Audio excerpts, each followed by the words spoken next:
y estaba bajo ese dominio cuando Jesús estaba listo a entrar. ¿Qué quiere decir esto? ¿Qué quiero exponer bajo este contexto? Que Jerusalén y sus habitantes habían sido oprimidos, hermano, y habían siendo subyugados durante muchos años. Estaban deseosos de un libertador, necesitaban a alguien que les levantara ese yugo, alguien que los libertara. Esa era su expectativa.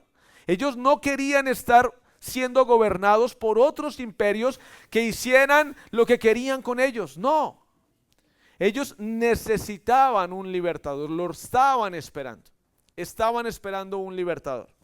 El punto es que este libertador que se va a presentar y que está a punto de entrar, tal vez no era el libertador que ellos estaban esperando. Y lo vamos a ver en el texto bíblico. Así que lo primero que quisiera que viéramos, hermanos, sin perder de vista este contexto bajo el cual Jerusalén estaba, es que en el versículo 1 del versículo 21 dice que estaban acercándose a Jerusalén, todavía no habían llegado a ella. Y vinieron a Betfagé, al monte de los olivos, y Jesús envió a 2 de sus discípulos y les dijo: vayan a la aldea de al frente y hallaréis un asna atada y un pollino con ella.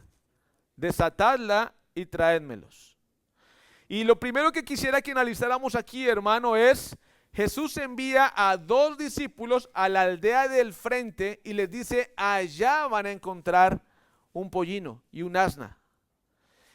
Ustedes van a desatarlos y me los van a traer. Aquí encontramos, hermano, algo importante. Lo primero es cómo Jesús sabía que el pollino iba a estar atado ahí junto con el asna. ¿Cómo Jesús sabía que el pollino no iba a estar, por ejemplo, en el establo, en la parte de atrás de la casa donde normalmente se guardaban los animales? ¿Cómo Jesús sabía que iba a estar ahí, visible, amarradito, listo para traer? ¿Cómo Jesús sabía, hermano, que el dueño de esos animalitos, del pollino y del asna, los iba a dejar agarrarlo y llevárselo como si nada a 2 completos extraños que eran sus discípulos?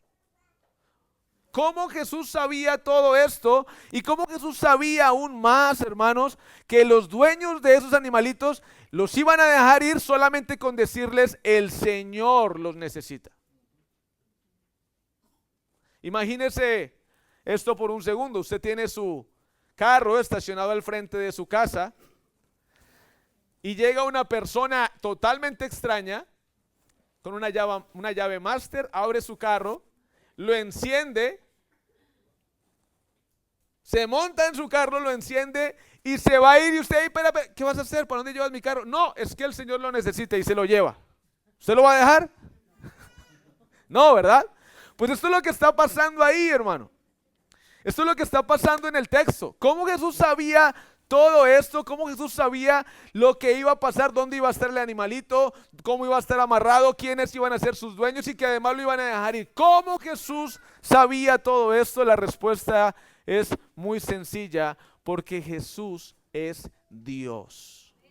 Y recordamos el texto, hermano, que dice: y llamaréis su nombre Emmanuel, que traducido es Dios con nosotros. Estamos bajo el mayor de los milagros en la historia del relato bíblico. Estamos bajo el mayor de los milagros de la historia del relato bíblico. No es, hermanos, la multiplicación de los alimentos, no es la vista del ciego, no es que el paralítico pueda caminar. El mayor de los milagros es que Dios, el eterno Dios Hijo, el que estaba desde antes del principio, por quien fueron hechas todas las cosas y para quien fueron hechas todas las cosas, se hace carne y habitó entre nosotros. Ese es el mayor de los milagros en el pasaje bíblico, en toda la historia de la Biblia, que Dios se hace hombre y habita entre nosotros. Hermanos míos, Cristo es Dios. Cristo es Dios. Muchas gracias, hermano. Hermanos míos, Cristo es Dios. Y por ser Dios, Él sabe lo que está en el futuro, sabía en dónde estaba el asna, sabía cómo sus discípulos la debían traer, sabía absolutamente todo. El punto aquí es, está a punto de ocurrir algo durante esa semana. Cristo ha tenido sus 3 años de ministerio y ha estado intentando calmar a la gente para que no digan que Él es el rey esperado, para que no, tranquilos, hago los milagros pero quédense tranquilos, todavía no es mi momento, pues ya llegó el momento. En esta semana Cristo está a punto de entrar a una ciudad donde lo van a crucificar, donde el imperio romano aparentemente lo va a derrotar, lo va a llevar a una cruz, lo va a sacrificar. Y sus discípulos estaban con él. ¿Qué quería mostrarle el maestro a sus discípulos? Bueno, ¿qué quería enseñar Jesús a sus discípulos con esto que va a acontecer? ¿Para qué los manda a traer un pollino, un burrito en esas condiciones? Para dejarles saber que Él estaba en perfecto control y que Él conocía todo. No iba a ser una casualidad que Cristo fuera llevado a la cruz, no iba a ser obra del imperio. Cristo les estaba diciendo, hey, yo tengo el control, yo lo conozco todo, yo soy Dios. Nada de lo que va a pasar en esta semana se va a salir de mi dominio. Yo tengo el control. Yo sé en dónde está el pollino, yo sé quiénes son sus dueños y yo sé que me lo van a prestar, porque yo soy el Señor que los va a pedir. No va a haber nada de lo que vaya a pasar en esta siguiente semana por causa de la casualidad. No, todo va a estar milimétricamente medido y orquestado por el Señor eterno, el Dios todopoderoso que se hace humano, que habita entre nosotros. Todo va a estar milimétricamente medido hasta el más mínimo detalle. Y eso es lo que les quiere transmitir a sus discípulos con este evento. Yo lo sé todo. Todo está bajo mi control. No hay nada que se escape de mi control. Tranquilos. Me van a apresar. De hecho, se los había dicho antes. Me van a llevar preso. Me van a llevar a la cruz. Me van a crucificar. Me van a torturar. Pero resucitaré al tercer día. Yo tengo el control. Yo tengo el control.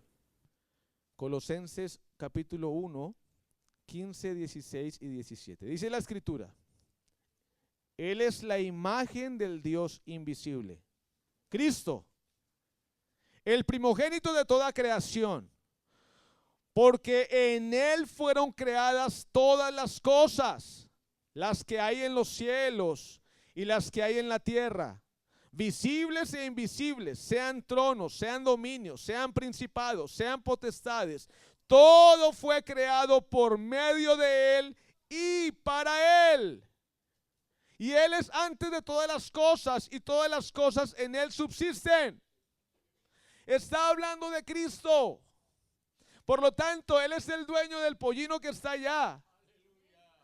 Todas las cosas fueron hechas por Él y para Él. Esto es lo que les está diciendo a sus discípulos. Yo estoy en control, me pertenece, yo lo puedo tomar, porque es mío. Todas las cosas fueron hechas por Él y para Él. Él podía disponer del pollino, como puede disponer de todo lo que hay en la creación. Es Cristo, es el Señor. Pero les está diciendo, tranquilos, yo estoy en control. Todo lo que va a pasar porque yo así lo quiero. Todo lo que va a pasar en esta semana va a pasar porque yo así lo quiero. No tengan miedo. En Juan capítulo 10, versículo 17, encontramos esto que les estoy diciendo. Juan capítulo 10, versículo 17, dice la escritura: por eso me ama el Padre, porque yo pongo mi vida para volverla a tomar.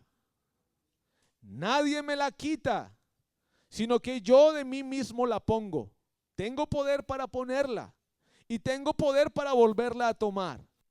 Este mandamiento recibí de mi Padre. Repito, Juan 10, 17 nos dice: yo pongo mi vida para volverla a tomar. Y hace énfasis: nadie me la quita, sino que yo de mí mismo la pongo, porque tengo poder para ponerla y también tengo poder para volverla a tomar. Nadie me la quita. Nada de lo que vaya a pasar en esta semana va a ser casualidad. El imperio no me va a derrotar a mí. No, ellos no me van a matar. No tiene forma de derrotarme. Yo mismo voy a poner voluntariamente mi vida. La pregunta es, ¿por qué Dios hecho hombre voluntariamente pone su vida? Porque no había otra forma de reconciliar al pecador con Dios, sino era a través del sacrificio perfecto de Cristo Jesús. El inocente muriendo por los culpables. El inocente muriendo por usted y por mí. Por amor a usted y por amor a mí, Él va a tener el control absoluto de lo que va a pasar en esa completa semana, desde el día que entra hasta su muerte y su resurrección. Todos los eventos que vayan a pasar, van a pasar porque Él quiere. Van a pasar porque Él quiere. Porque Él tiene poder para poner su vida, pero también para volverla a tomar.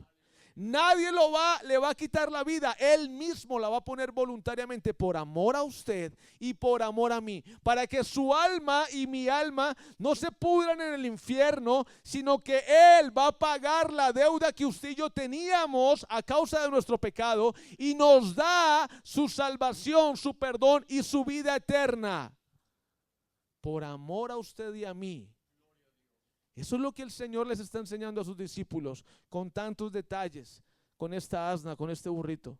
Nada de lo que vaya a pasar de aquí en adelante va a ser casualidad. Va a pasar porque yo quiero, y yo quiero hacerlo por amor a usted, por amor a mí. Este es el primer punto que quisiera que analizáramos en esta predicación. Todo lo que iba a pasar de ahí en adelante iba a ser porque el Señor quería que pasara de esa forma, por amor a usted y por amor a mí. En segundo lugar, ¿por qué tenía que ser un pollino? ¿Por qué tenía que ser un burrito? Bueno, si vemos el versículo 4 y el versículo 5,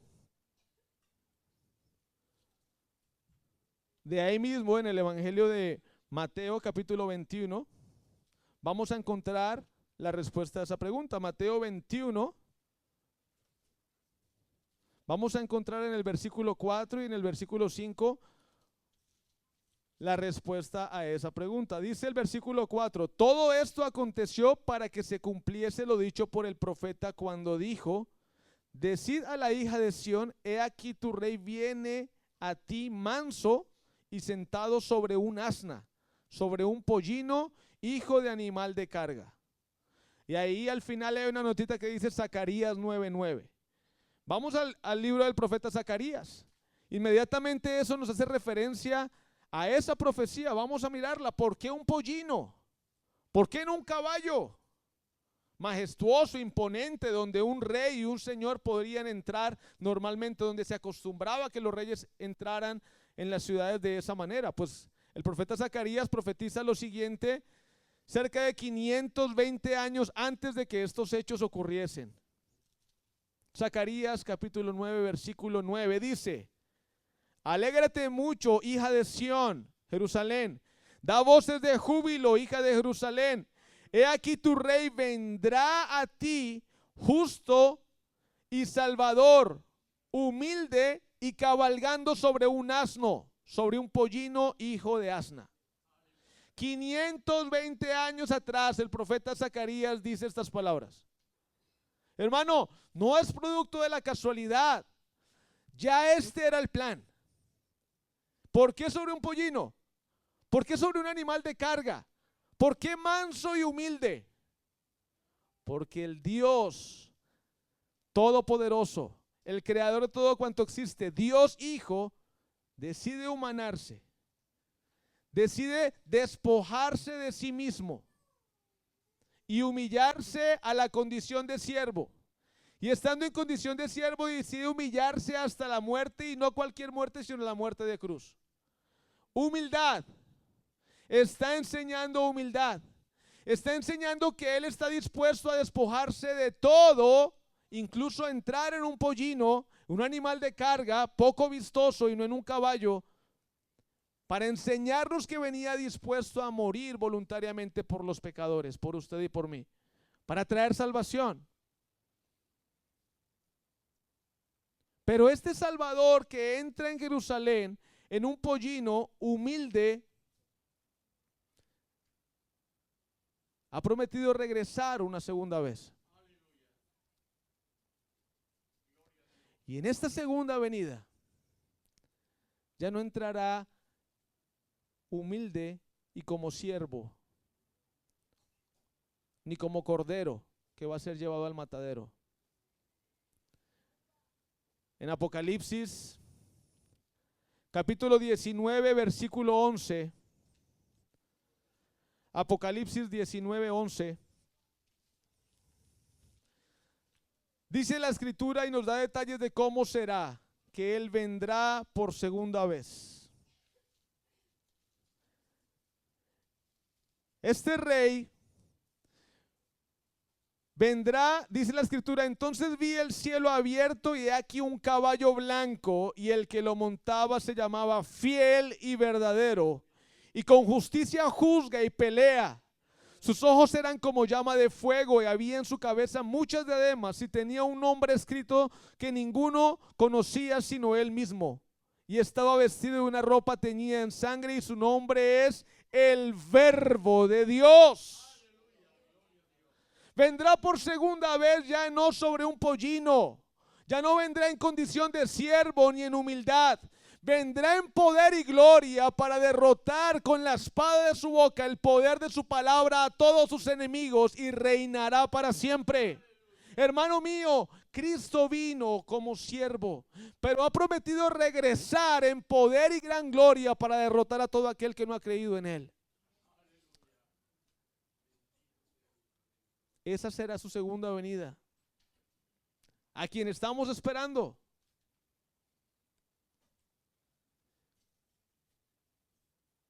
Salomón, el hijo de David, hizo una entrada parecida a la de nuestro Señor Jesucristo cuando fue coronado como rey de Israel. Este relato está en Primera de Reyes, capítulo 1, versículo 5. Primera de Reyes 1:5. Vamos a ver ese espejo. Un espejo que nos muestra algo de lo que iba a pasar ahí en el Nuevo Testamento. Primera de Reyes, capítulo 1, versículo 5. Primera de Reyes 1:5. Adonías, hijo de Agüid, se rebeló diciendo: yo reinaré. Y se hizo de carros y de gente de a caballo y de 50 hombres que corriesen delante de él. Y su padre nunca le había entristecido en todos sus días con decirle: ¿por qué haces así? Además, este era de muy hermoso parecer y había nacido después de Absalón. Adonías quería usurpar el trono. Adonías quería ganar por su cuenta y su voluntad el trono de Israel. David ya era anciano. Léalo, esa historia es hermosa, léala esta semana. Y el rey David ya era anciano y no estaba dándose cuenta de lo que estaba haciendo Adonías. Entonces Adonías agarra por allí unas personas, agarra unos carros, agarra unos caballos, agarra por allí un sacerdote que lo unjan como rey. Y entonces aparentemente lo están ungiendo como rey.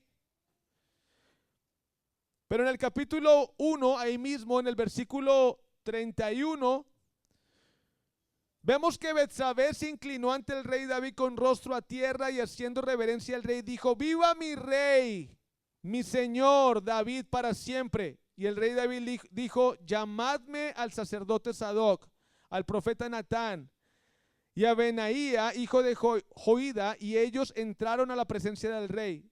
Y el rey les dijo: tomad con vosotros los siervos de vuestro señor y montad a Salomón mi hijo en mi mula y llevadlo a Gihón. Y allí lo ungirá el sacerdote Sadoc y el profeta Natán como rey sobre Israel. Había alguien que quería usurpar el trono, Adonías. Alguien que se hizo de caballos y de ejército y de mucha pompa y entró como rey supuestamente. Pero Betsabé había dicho, David, tú habías dicho que Salomón iba a ser tu heredero, que Salomón iba a seguirte en el trono. Y mira lo que está haciendo Adonías. Ah, eso está haciendo Adonías. Pues tú vas a hacer lo siguiente. Vas a tomar a Salomón y lo vas a poner sobre una mula y lo vas a llevar a Gijón, y allí lo ungirá el sacerdote, y entonces será rey sobre Israel. En una mula, en un burrito. ¿Qué quiero decir con esto? No importa si alguien quiere usurpar el trono con caballos, con ejército, con animales elegantes. No importa si el rey viene en un asna o en una mula. El rey verdadero siempre triunfará. No importa quién se levante contra él. No importa que se congreguen y armen ejércitos y entren en caballos. No importa si viene en mula, no importa si viene en lo que venga, el rey verdadero siempre triunfará. Pasó con Salomón y va a pasar ahora con Cristo Jesús, que entra en una mula, al igual que entró Salomón cuando fue coronado como rey, porque nadie podrá usurpar el reino del Rey de Reyes y Señor de Señores. Como Adonías no pudo usurpar el reino de Israel, nadie podrá usurpar el reinado de Cristo. La pregunta es, ¿qué tipo de reinado venía a establecer Cristo en Jerusalén? Y ahí entramos al segundo punto del mensaje del día de hoy. ¿Era Cristo el Salvador que el pueblo estaba esperando? ¿Era Cristo el Salvador que el pueblo estaba añorando? Hermanos míos, ¿era Cristo aquel que los iba a libertar del gobierno de los romanos? No lo era. No era el Cristo que estaban esperando.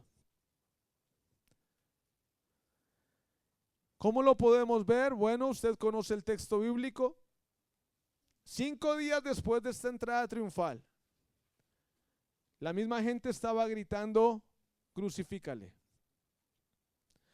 Las mismas personas que estaban gritando, Hosana, bendito el que viene en el nombre del Señor, iban a ser las mismas personas que le iban a gritar, crucifícale, suéltanos a Barrabás. ¿Pero por qué? ¿Qué pasó? ¿Por qué tan enojados? ¿Por qué tanta ira? Bueno, aprendimos en el principio del mensaje que ellos estaban durante años subyugados por diferentes imperios y que habían visto los milagros que Jesús había hecho. Había resucitado a Lázaro, le había dado la vista al ciego, había hecho caminar al paralítico. Y esta gente decía, este es el Salvador, este es el que nos va a libertar. Este es el que nos va a quitar a estos romanos de encima. Ya nos tienen cansados con tantos impuestos. Este es el Salvador. Cuando se dieron cuenta que Cristo había entrado a Jerusalén no a subirse a un trono, sino a subirse a una cruz y morir por los pecadores, se llenaron de ira y de enojo y dijeron, este no es el que nosotros estábamos esperando. Crucifícale, mátale, danos a Barrabás. La pregunta es, hermanos míos, ¿por qué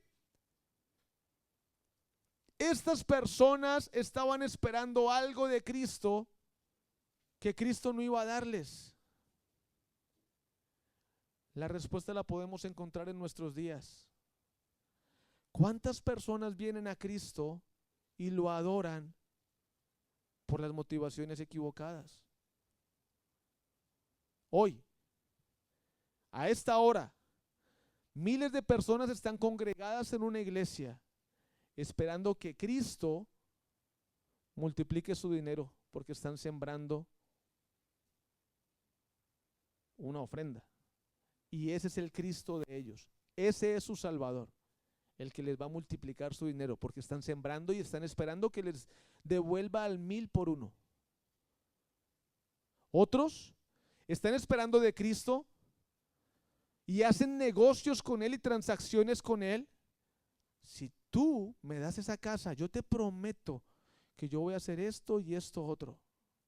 Si tú me das lo que yo quiero, yo voy a venir aquí siempre. Si tú restauras mi matrimonio, yo voy a hacer esto. Y negocian con Él. Y se ha convertido Cristo como si fuese el genio de una lámpara a quien le piden y le piden y le piden y transan con él. Ese es el Cristo de ellos, el que llena supuestamente sus expectativas, con el que se puede negociar, a quien le incluso le dan órdenes de que haga algo ahora.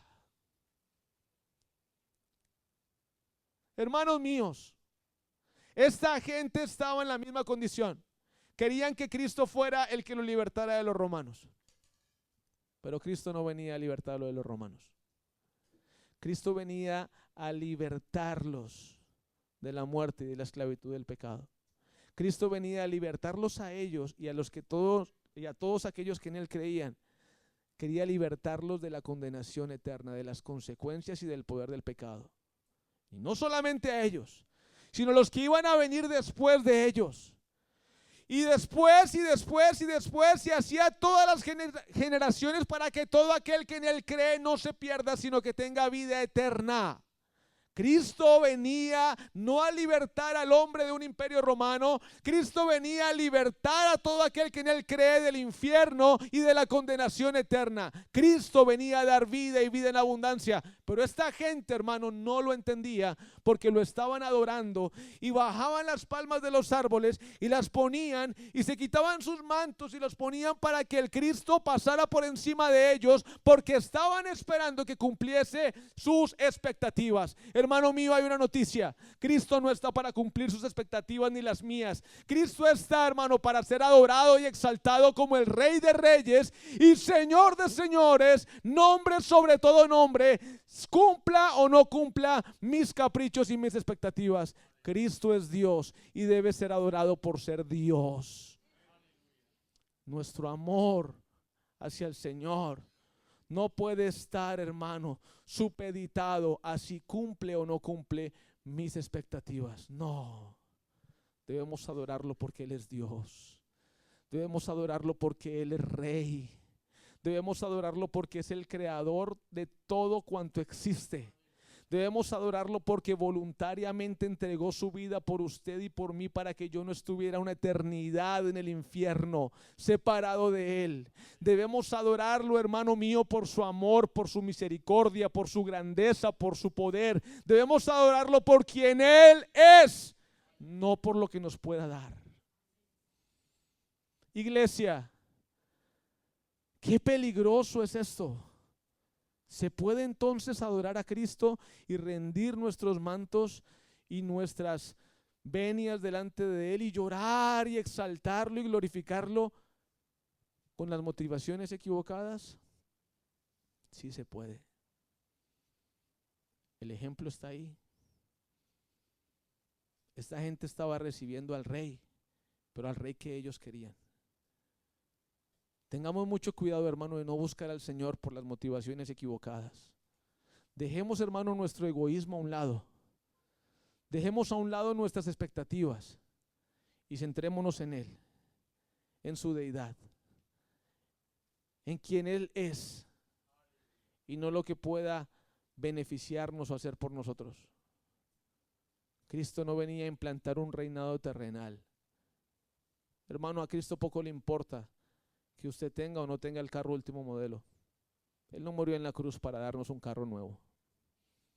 Él no murió en la cruz, hermano mío, para que usted tenga un esposo perfecto o una esposa perfecta. Él no murió en la cruz, hermano mío, para que usted tenga mucho dinero aquí en la tierra. No. No, hermano, si eso es lo que estamos esperando, estamos equivocados.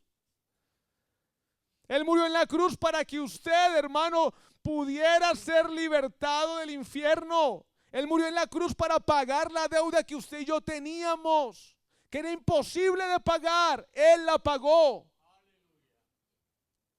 Y ese es el propósito principal de su muerte y su resurrección. Hermano Martínez, entonces Dios quiere que yo ande en un carro viejo. Hermano mío, busque primeramente el reino de Dios y su justicia, a Cristo, y lo demás vendrá por añadidura. Y si Él quiere que usted ande montado en un carro viejo, hermano, pregúntele a Dios por qué, pero un propósito tendrá. Y que en todo Él sea glorificado, sin importar las circunstancias. Que su amor no esté supeditado a si tiene o no tiene, si le da o no le da. Que su amor sea incondicional a su Salvador, porque ya lo dio todo, hasta su última gota de sangre por usted y por mí. ¿Acaso no será suficiente eso para adorarlo? Por supuesto que lo es. Por supuesto que lo es. Amén. Gloria al Señor. Hermanos míos, para concluir. Tengo medido el tiempo, pastor, esta vez. Para concluir, hermanos míos.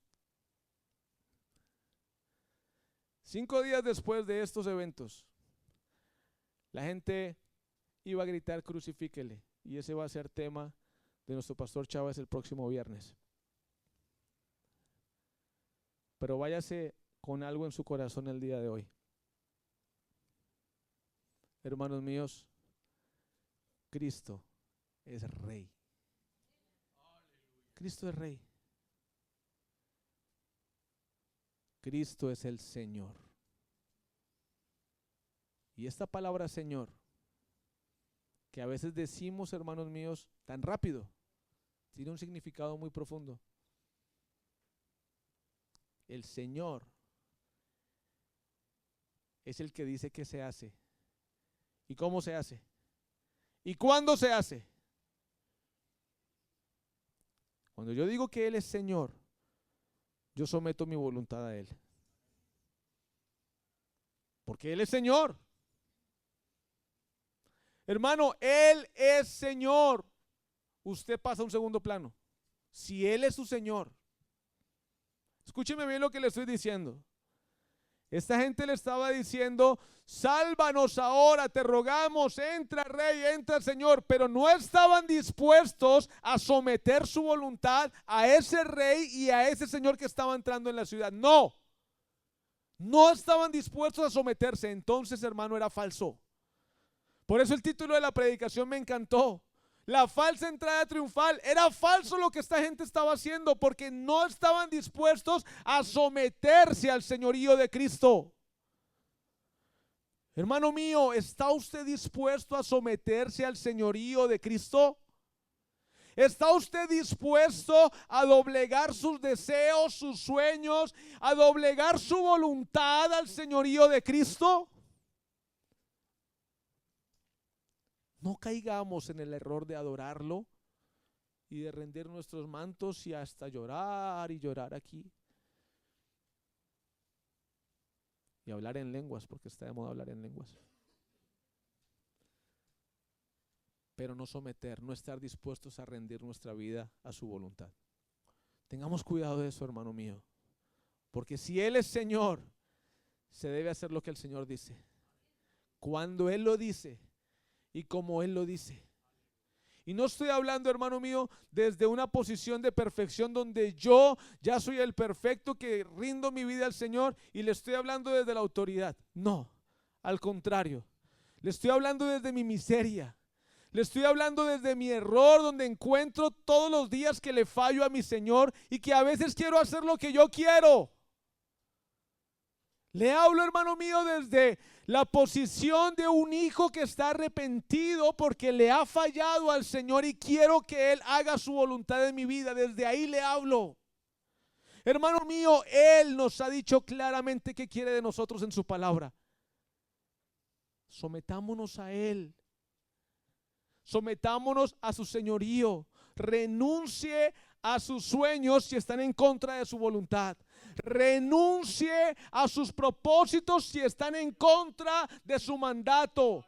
Renuncie, amado hermano, incluso a usted mismo y sus deseos si están en contra de su perfecta voluntad, porque Él es Señor y se debe hacer lo que el Señor diga. ¿Por qué vamos a dejar ir al asna? Porque el Señor lo necesita.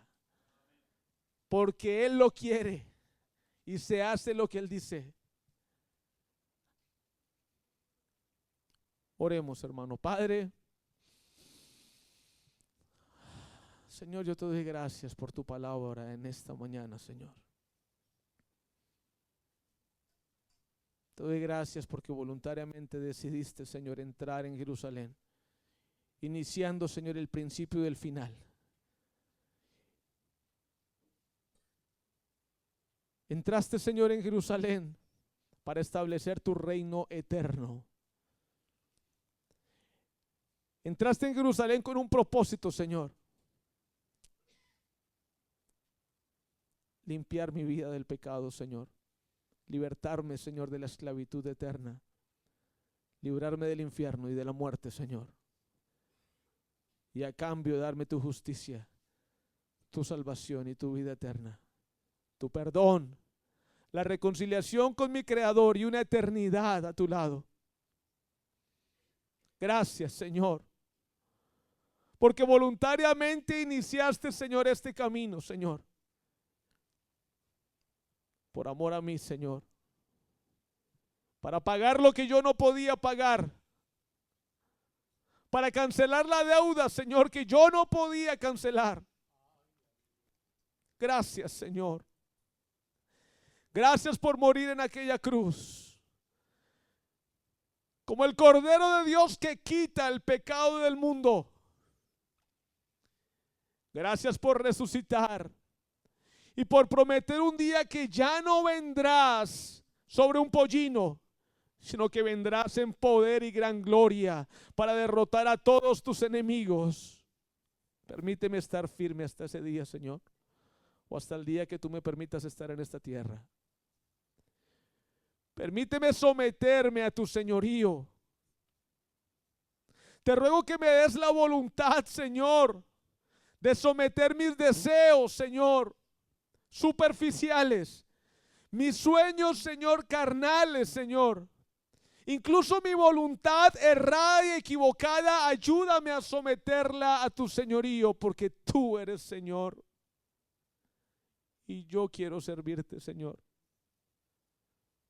Mira, Señor, mi debilidad, mira mi incapacidad, Señor, y fortaléceme y ayúdame, Señor, porque quiero que tú reines, Señor, en mi vida por completo, Señor, por completo. Mira a mis hermanos, Señor, te lo ruego, Señor. Aquellos que no pueden someter, Señor, tal vez sus finanzas, tal vez sus emociones, Señor, a tu señorío. Tal vez, Padre precioso, su corazón, bendito Dios, tenga guardado algo que no quieren soltar. Yo te ruego que les ayudes a entender que tú eres Señor. Y ayúdalos a someter su vida también por completo. Ayúdanos a todos, Señor. Porque te amamos y queremos que tú seas Rey por completo, Señor, en todas las áreas de nuestra vida.